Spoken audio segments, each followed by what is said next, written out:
It flared up so bad that I questioned, why the bollocks was I doing this to my skin? For what purpose? What is the end game here? To damage my skin, like, irreparably?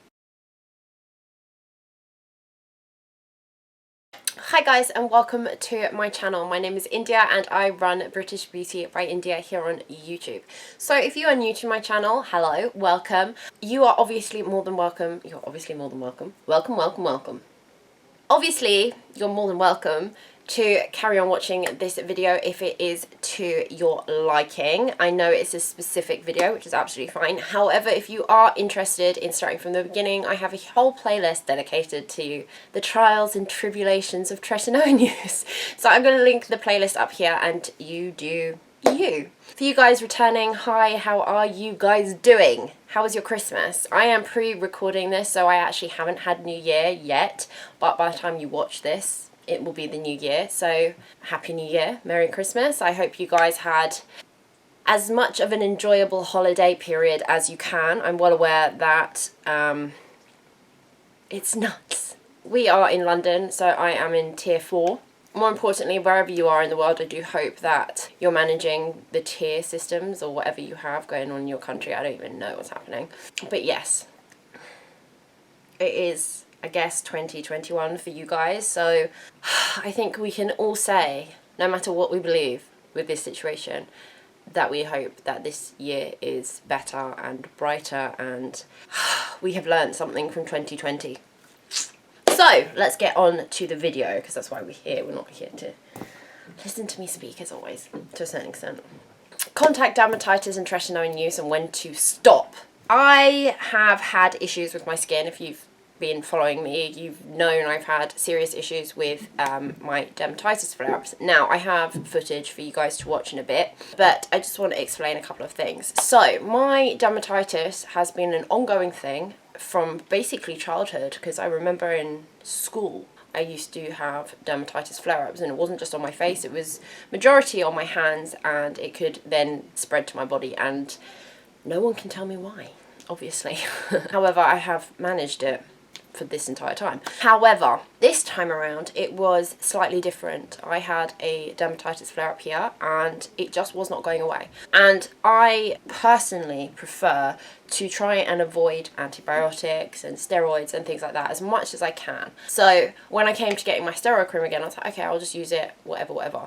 However, I found myself in basically a battle, and I'm sure I've mentioned this before in previous videos. I was getting rid of it and then doing whatever I was doing to my skin, whether it was tretinoin, salicylic acid, over whatever, and it was coming back. And it was this month that it flared up horrendously, which I'm going to show you a clip now. It flared up so bad that I questioned, why the bollocks was I doing this to my skin? For what purpose? What is the end game here? To damage my skin, like, irreparably? Irreparably, blah. You get my gist. You know what I'm talking about. No. So that's why I highlighted in the title of this video, know when to stop.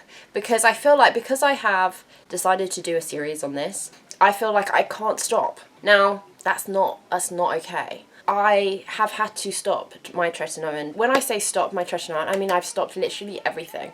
I do not use anything at all. I don't use any of my actives, I don't use tretinoin, I don't use anything. And I've had to let my skin just calm down. Now, in the last 4 days, I think 5 days, that I've just decided that's it, this is enough. Like, I can't keep using tretinoin, which is a prescription cream, and then fighting the effects of that, the dermatitis, contact dermatitis, with then a bloody topical steroid cream or cortisone, whatever. I can't do that to my skin. It's not healthy. As of this week, I completely cut out everything. I mean everything. No acid washes, no Pixie Glow, nothing. And I will introduce the products that I am using in a minute. And now, as of today, this footage I took this morning before I put my slap on. Now, as you can see, it's cleared up amazingly. I don't think particularly it's the products that I'm using. I genuinely think it's because I'm not doing anything, because I'm always doing something to my face. I will stop for the foreseeable future because I need to repair my skin. So the point of this video is tretinoin is a long game. It is not a race to the finish line. So if you're experiencing anything, and I mean anything on the more serious side of things, because obviously your face is going to go red, obviously you're going to peel. However, if you are experiencing contact dermatitis, like I did, serious barrier disruption, excess peeling, now we know the difference of just the dry flaky skin, but if your skin is quite literally peeling off and it is sore underneath, that's the kind of peeling I'm talking about, or any form of irritation, please stop. Within that week that you stop, or 2 weeks that you stop, your skin is not going to revert back to before the retinization process began. It's just not. Your skin's not that feeble. It's just not that sensitive to change. It's just not. We've got to this point, which is the 4-month mark, if you're following along with me exactly. Your skin's not going to take all those 4 months back just because you take a week or 2 weeks off. It's just not. It's very important to let your skin heal. With saying that, I do appreciate you're like, oh, I really don't want to stop. So what I suggest to do, which is what I'm going to do myself, is stop for a little bit, i.e. a week, 2 weeks, and then do what we call the sandwich method. Now this is the method that I tell people who are worried about their sensitive skin. They're worried about the fact that they really don't have the time just to peel, because I do know that those exist. Now when I say sandwich, I mean you wash your face, you put your moisturizer on. You leave your moisturizer to soak in for 20 minutes, half an hour. Now I know this is long and I'm sorry, but there's method to the madness. And then you put your Tretinoin on. And when I say when you put your Tretinoin on, please only put a pea-sized amount on. I seem to, when I read all the threads of, you know, on forums and the comments I get sometimes, I don't think, you have to understand that more product is not going to get you there faster. It's not going to do anything. It's actually going to damage you. So when I say pea-sized amount, I mean a pea-sized amount. And I have to tell myself this, okay? I don't use a 10p amount of conditioner. I don't use a, you know, what do they say for moisturizer? A 5p amount of moisturizer? No. But when I come to something serious, I do actually listen to what they say. And it is a pea-sized amount for your entire face. So you rub that on nicely, avoiding your eye area and avoiding this area because this is very sensitive and it's difficult skin, and avoiding the creases of your nose, yada yada yada. You know my gist, we have a video on this. And then let it dry again for 20 minutes. Now, sandwich. You need the top layer. So whether you go in with a moisturizer, which some people do, or go in with a beauty oil, which some people do, it is up to you. But put something very nicely moisturizing on top of that layer. Seal her in. On the days off that you have, moisture, moisture, moisture. Okay, whether it's beauty oils, it's an occlusive balm, whatever you need, just do moisture. Now I know a lot of people are like, because we get that orange peel effect. Now the orange peel effect, okay, when it comes to Tretinoin, is literally your skin telling you that it's dehydrated. If you were looking in the mirror today or tomorrow, whatever, and you're going, oh my god, my pores are like the moon's craters. Yes, I have experienced that. I experienced that just at the beginning of December, and I was like, what is going on? Because last month, my pores were non-existent. This is my skin, or this is our skin, telling us that it's time for moisture, okay? Because the pores have opened and are like, hello, help me.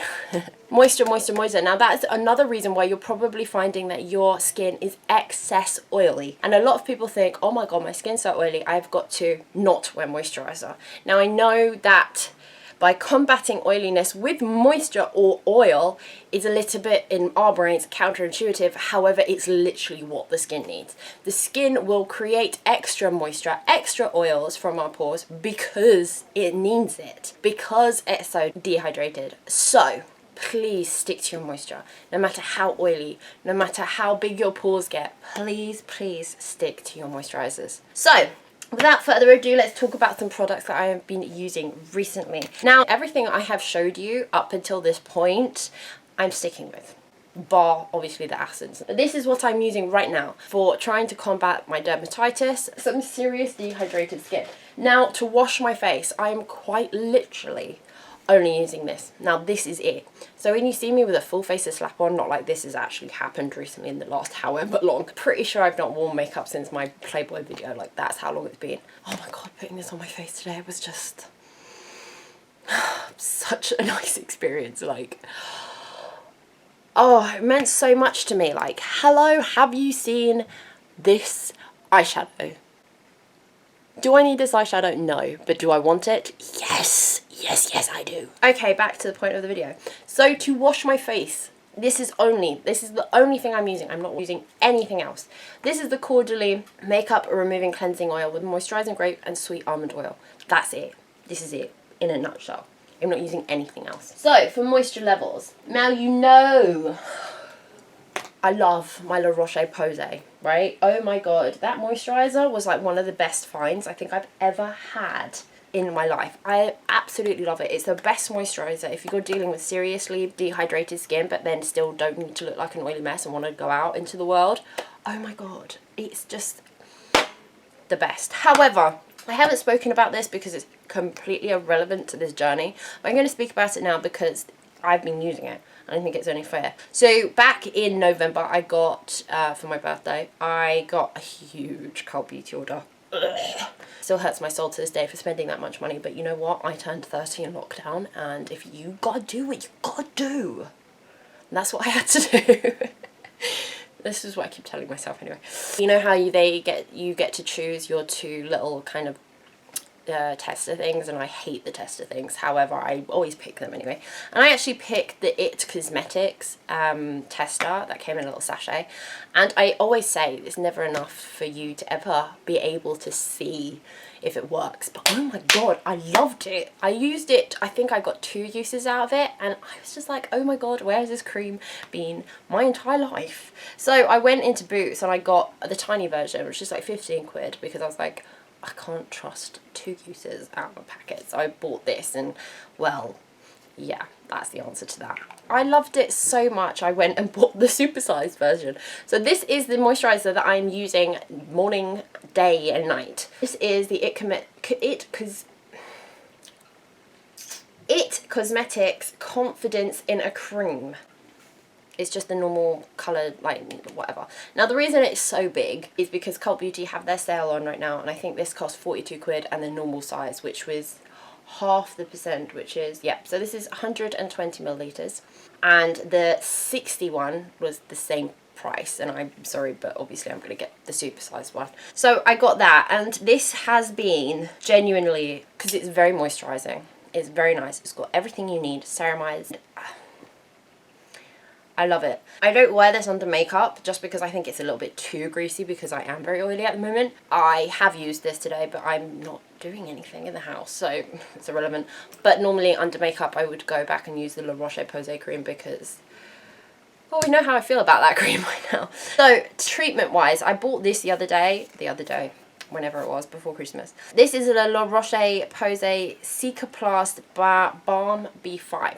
Now, the reason I bought this is because, obviously, I was doing all my medical research on Google for non-medicated creams for dermatitis because I don't want to use my cream anymore. I used 1 whole tube of that cream in this entire period, and I can't be using steroid cream like that. It's just not okay. So this is the cream that continuously kept coming up for any kind of dermatitis you put in. Contact dermatitis, perioral dermatitis, which is probably what I've got, which is also connected to using steroid cream on the face. Thank you, GP. This is why you should wait to see your own GP, not just whatever GP they have on hand. And actually, you shouldn't really be going to a GP at this time for just stupid skin problems. I'm going way off topic, but yeah, you know what I mean. Anyway, so I've used this a couple of times and I really like it. It's very nice. It's not, when I read Balm, I'm thinking like it's like an Aquafor kind of thing, and it's not. It's like basically a white nappy cream again. Love nappy creams on this channel. It dries down a little bit. It is pretty greasy though, but it has no white cast, so it's manageable. I've been really liking this, and as you saw earlier, it's clearly helped clear my stuff up, so hello. I've been also going in with this because you know I love this, and I just genuinely think it's very, very, very good for the skin in all sorts. This is the Avene Cicalfate plus the Restorative Protective Cream. Still using that. And then what I will do is go in with my Aquafor. I know, like just little products. I'm not using anything. 1, 2, 3, 4, 5. Yeah. Then I'll go in with my Eucerin Aquafor Soothing Skin Balm to help kind of lock that all in. And it does obviously does stuff. It's not just like pure Vaseline as my kind of occlusive layer, and then I do go in with Vaseline on top of that just to make it super occlusive. So that's that in a nutshell. But as you saw the video earlier, I'm going to put it up now just so I can prove a point. As you can see that it has seriously cleared up, and I'm hoping by the time we actually get into the new year, or I get into the new year, sorry, I know it's new year for you, that my skin will be completely fully healed, because it does happen quite quickly when I stop all my stupid shit. Okay, so that was short, that was sweet, but it was a very to the point video. There's not much to say, as in my skin is basically a load of crap, as you saw. I just want to reiterate, please stop. It is not a race. This is not a race. Everyone who is anyone will tell you that tretinoin usage is a long running game. Okay, it's a long running, and the best way to do it is to start slowly and to stop if you need to, and to just care for your skin. So please, if you're sitting there with any sort of skin problems, just stop. Stop, stop, stop, stop it, stop it. Let your skin heal, and then you can go back to it. Okay, so as always, please, if you have any questions, or if you would like to tell me your journey, please comment down below. You know I love it when you do. Always love talking to you guys, because you really do actually come up with some brilliant stuff sometimes. And also, it's just interesting learning about someone else's journey with this. That is it for this month's progress video. When have I ever called it a progress video? I don't even know what I'm talking about. So that is it for this month's tretinoin update video. I hope you guys enjoyed it. If you have, you know what to do. Please go down and hit that like button, and then obviously if you like to see my face again, please hit that subscribe button alongside the notification bell, because I haven't got a clue when I upload. However, we are in tier 4. It's not like I'm doing anything, so I probably will go back to a nice structure again here on YouTube. Happened during the first lockdown and the second, and I'm pretty sure, I don't know why they're not calling this a lockdown, because that is it, so let's just call this lockdown number 3. I do hope you enjoyed this video, but more importantly, wherever you are in the world, I do hope you guys are okay, your friends, your family, everyone. I'm sending you guys lots of love, genuinely I am, and I will see you guys next time.